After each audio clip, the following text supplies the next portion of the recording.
They came for cheap land and brought their ambition, their God, and their chains. A frontier baited as a buffer became a powder keg, and a strong man lit the fuse. Tejas, the northern frontier of New Spain, and later of Mexico. Scorching plains and endless sky, almost empty of settlers. To Madrid, it was a wilderness no European could tame. But Tejas was not empty. The Comanche and the Apache ruled these plains from horseback. Master raiders who had broken Spain's grip for a century. Any colony here would live or die by their mercy. 1820, a ruined American lead miner named Moses Austin rides into San Antonio de Bexar. Bankrupt, desperate, ambitious. His pitch: let me bring loyal Catholic American families to shield your empty frontier. Spain agreed. A vast land grant in exchange for colonists who would swear loyalty to the crown. A bargain sealed in ink. Spain believed it had bought a buffer. It had unlocked a door. But Moses Austin never saw his colony. Worn down by the journey, he died in June of 1821. With his last breath, he begged his son to carry the dream north. Stephen Fuller Austin inherited the grant and a new master. Mexico had just won its independence from Spain. The young impresario rode to Mexico City, renegotiated everything, and pressed on. 1825. Along the Brazos and Colorado rivers, the first families arrive.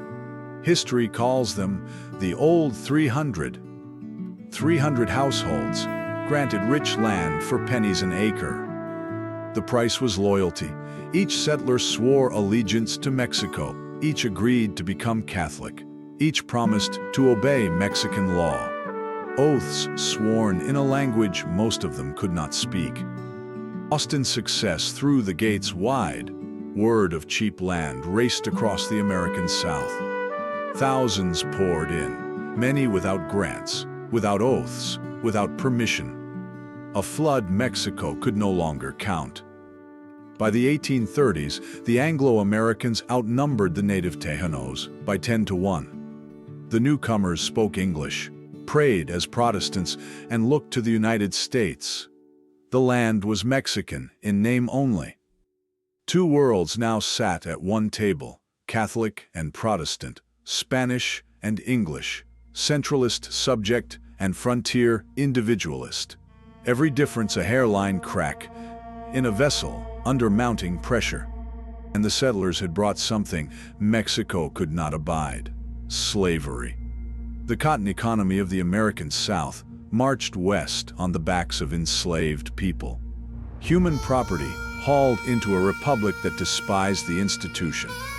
September 15th, 1829. President Vicente Guerrero, himself of African descent, signs a decree abolishing slavery across Mexico. One stroke of the pen, aimed straight at the heart of Anglo, Texas. The settlers found their loophole.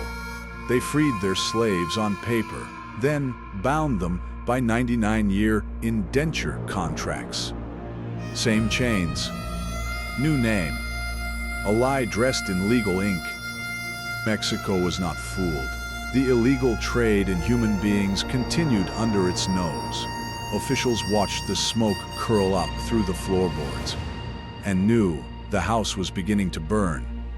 In 1828, General Manuel Demir y Terán toured Texas and sent a grim warning to Mexico City. The Anglos were drifting away. Either the government occupies Texas now, he wrote, or it is lost forever. The answer came on April 6, 1830. A sweeping law slammed the border shut, banning further American immigration and ordering the slavery ban enforced. Mexico had finally tried to lock the door, years too late. The Anglo-Texans erupted. They had carved farms from wilderness, they said, and now Mexico would cage them. Petitions, protests, defiance. The settlers no longer felt like guests. They felt like prisoners. Meanwhile, in Mexico City, a new colossus rises. General Antonio López de Santa Anna. Charismatic, vain, ruthless, a born opportunist who called himself the Napoleon of the West. Santa Anna seized power riding a Federalist banner, then betrayed it. In 1834, he dissolved the Congress, swept aside the governors, and overturned the very republic that had cheered him into office. Then he tore up the charter itself. The Constitution of 1824, the federal compact binding the Mexican states. In its place, one man, one capital, one dictator. The provinces would obey or bleed. His power grab lit fires across Mexico. State after state rose in revolt. At Zacatecas, Santa Anna crushed the rebels and let his army sack the city. The message was carved in ash. Defy me and burn. Stephen Austin, ever the moderate, had begged for peace. In 1833, he carried the settlers' petitions to Mexico City himself, pleading for compromise, for patience, for understanding. Santa Anna's reward was a prison cell.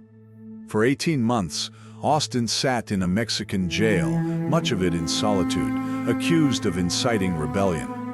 The peacemaker rotted while the powder dried. When Austin finally returned to Texas, the moderate was gone. The man who had begged for loyalty now wrote the unthinkable. War is our only resource. The impresario had become a rebel. By the autumn of 1835, Texas was a kettle at full boil. Committees formed, militias drilled, muskets came down off the walls. All that was missing now was a single spark. That spark waited in the little town of Gonzales. Years before, Mexico had loaned the settlers a small bronze cannon, a 6-pounder, to frighten off Comanche raiders. Now, Santa Anna's government wanted it back.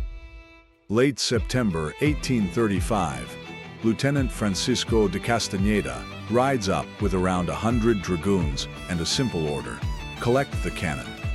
The Texans stalled him at the swollen Guadalupe and quietly sent for help.